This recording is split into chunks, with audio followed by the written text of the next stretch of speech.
তোর 100 ভাই 100 দে। কিন্তু আমি কি 100 দিলে ভাড়াতে যাইতেছি গা? তুই না তুই আমার 100 অক্ষণ দে। অখন আমার কাছে অখন টিয়া নাই, আমি করতেছি আমি কি তোর টেলে ভাগ্যে যাই রে? না না আমার টিয়া কল লাগবো। অখন আমার কাছে টিয়া নাই, আমি যদি টিয়া না দিই তুই কিছু করতে পারবি? হক তেরাম ওই দেখ দে দে। আর আমি কাকুর কাছে গেছি। হ্যালো হ্যালো কাকু, 100 টিয়া লয়ে আনছে গেম জমেছে 3 রাস্তার মুড়ি।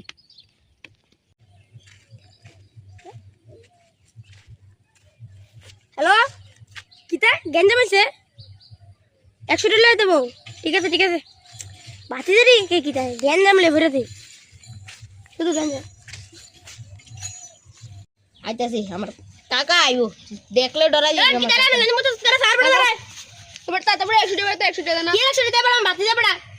ওরে ভাই ওরে দে ওরে দে। আর কোনদিন গেঞ্জাম লাগবি? না না না না কি গেঞ্জাম আমি বাতি দেব আর কই যা সোনে কই যা স্যার মারতে তে আমরা বলাবেন। আরে তো চল আরে কি নেকালই আমরা শুধু গেঞ্জাম করতে না।